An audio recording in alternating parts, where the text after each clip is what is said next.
श्री कृष्ण राधे राधे। श्री हरिवंश पुराण का 100वां अध्याय 100। जय श्री कृष्ण राधे राधे। श्री कृष्ण का समस्त यादवों से मिलकर उन्हें सम्मानित करने के लिए सभा में बुलाना। जय हो प्रभु, धन्यवाद।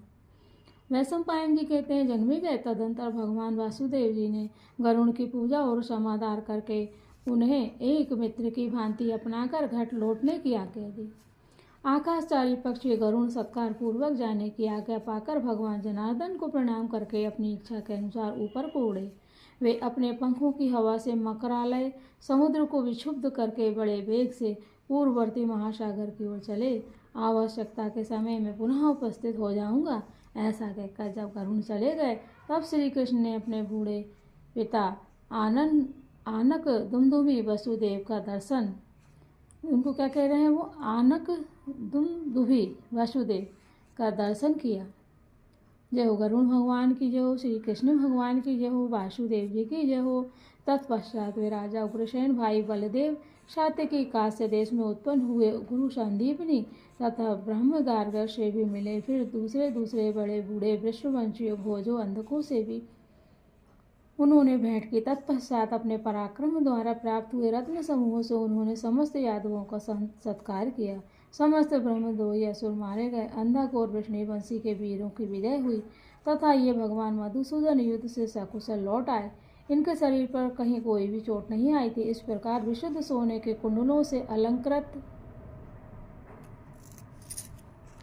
सोने से अलंकृत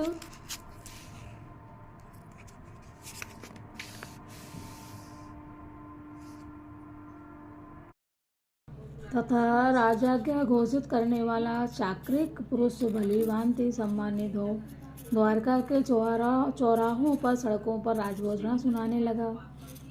तत्पश्चात विनयशील जनार्दन ने पहले गुरु सांदीपनी के पास जा उनके चरण छूकर फिर वृषणवंशी नरेश राजा उग्रसेन को प्रणाम किया। इसके बाद इंद्र के छोटे भाई श्री कृष्ण ने बलराम जी के साथ जाकर पिता के चरणों में प्रणाम किया।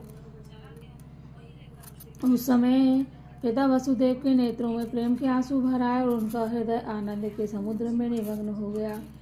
फिर से यादवों के पास जाकर उनका यथायोग सत्कार करके भगवान श्री कृष्ण ने सभी दशावंशियों के नाम लेकर उन्हें बुलाया। तब श्री कृष्ण आदि सब यादव उस समय उन सभी सर्वरत्नों में दिव्य एवं श्रेष्ठ आसनों पर बैठे। तदनंतर किंकर नामक राक्षस जिसे ले आए थे उस अक्षय धन को श्री कृष्ण की आज्ञा से सेवकगण सभा में ले आए।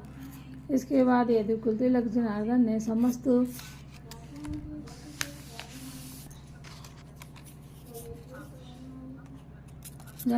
समस्त दशारों तथा दुमदुभी नाद के द्वारा पूजा करते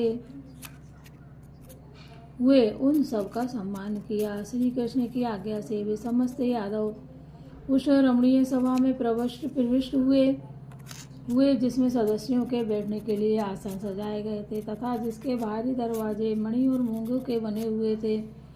भरत भूषण वह शुभ सभा सब ओर से पुरुष से यादवों द्वारा भरी हुई एवं सभी पदार्थ और गुणों से संपन्न थी।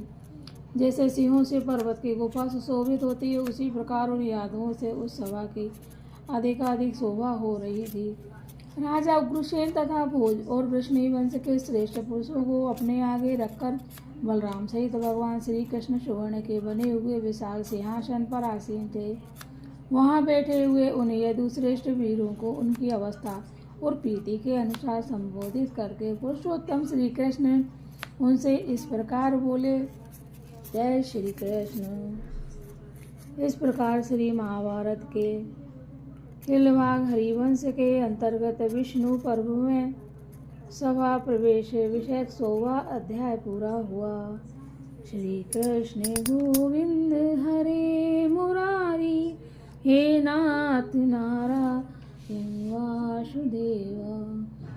ओम देवकी सुत गोविंद वासुदेव जगतपते, देहि मे तन्यम कृष्ण त्वामहे शरणं गता। हे श्री कृष्ण, हम सब श्रोता और श्री हरिवंश पुराण को पढ़ने वाले, सुनने वाले और दूर दूर तक सुनाने वाले, पहुंचाने वाले सभी परिवारों के सदस्यों के मनोरथ पूर्ण हो, हम सब आपके शरण में हैं। जय श्री कृष्ण। राधे राधे।